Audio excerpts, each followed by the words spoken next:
Hi, I'm Matt from HockeyReviews.ca, and this is the Optik. Where is this logo? The Optik 1 compared to the Optik 2 catching glove.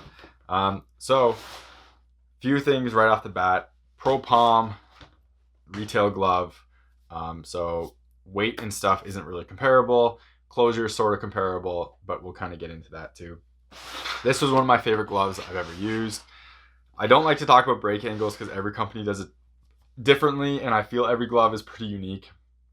Some companies say their glove is a certain degree, and I put it on, I feel like it's nothing compared to other companies. So I'm just going to kind of talk about how these two compare directly. This was one of my favorite gloves. I love this glove. I'm sad that I'm going to be moving on from this set, and because basically this glove and only this glove, but I'm going to sell as a set because I bought it as a set. But anyway, so we'll kind of go into this.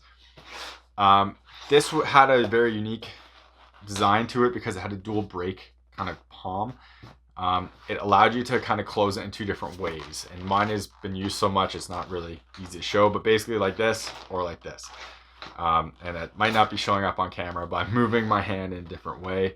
They changed that, and I'm not sure the reasoning behind why they changed that, but I have a feeling it's because people were breaking it in poorly and had poor feedback because of that, or it just didn't feel as broken in out of the box as they would have liked. Brian's does have a really awesome system of where they break in gloves with this machine before they send it off to customers. My GNetik glove is amazing with how it opens and closes, especially out of the box, and especially if it's a Pro Palm.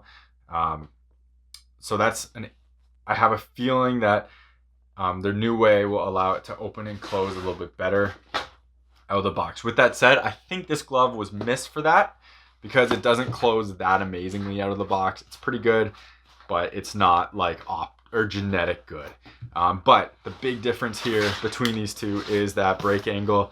You can see the stitching down the palm was not there on the previous one because it did have that dual kind of break angle. Here it does have that one break angle. I think they advertise this as a 45 degree.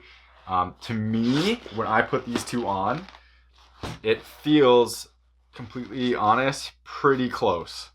I think they look pretty close too, and I think it's just kind of, it's a nice change. The one, like, you can kind of see a bit different in the palm, like a little bit different where that palm angle is, but to me it's not huge, and they both feel pretty similar.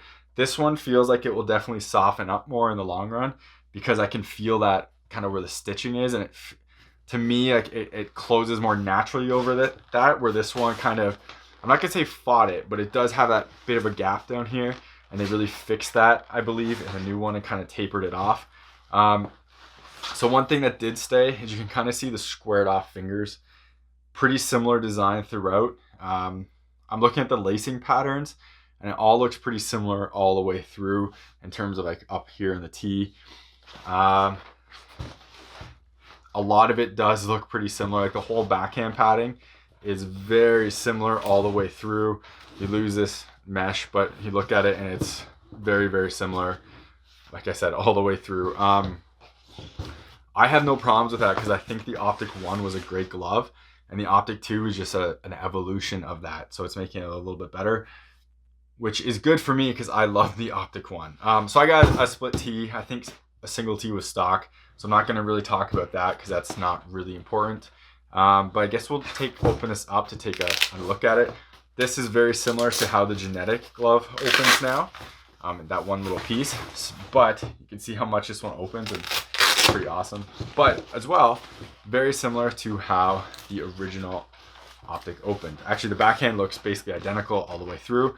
The one nice change is, hopefully this shows up on camera, Sure Grip palm versus their older, just kind of a really soft Nash, which I liked, but the Sure Grip is always better in my eyes for grip and everything like that. You still have that hex design right here and your BOA system. Personally, I take BOA out. I don't like it because I find it, in order for me to get tight, it's too tight for my hand to slip on and off. So I like to have a traditional strapping system there. So if I went custom, I would do that. But you can see how similar this glove design is. You do have individual finger stalls throughout. One change is it did have their old, I can't remember what this is called, but this material, it's kind of the shiny material. I thought it was the antimicrobial material. It looks like it is no longer, it's just a normal nylon underneath. So that changed. I think it's called X-Static. But anyways, the rest of it is very similar.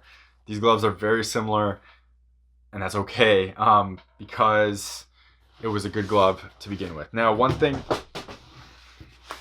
I do want to bring up on this glove that I think is pretty cool is the kind of ties have this interesting perforated design in the back.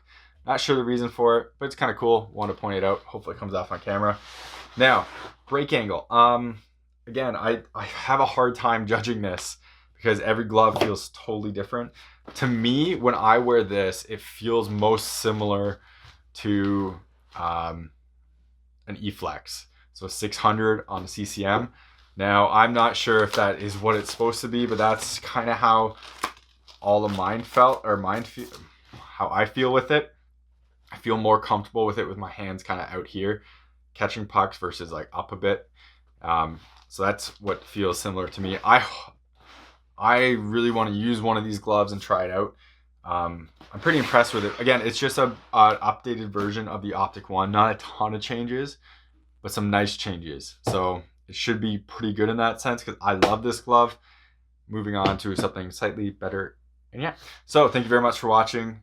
Hopefully this video was helpful. If you have any comments or questions, leave them below. I'll try to answer them best I can. Remember to subscribe to me on YouTube, hit the bell icon so you get notified when I release new videos. There's going to be a bunch of content for the Optik 2 compared to the Optik 1, including pads and blocker, as well as the GNetik Optik 2 compared to the GNetik set. Remember to follow me on Twitter and Instagram. Instagram has a bunch of small little content that is not really big enough for YouTube, but is useful in small digest pieces like that. And yeah, thank you very much for watching, and take it easy.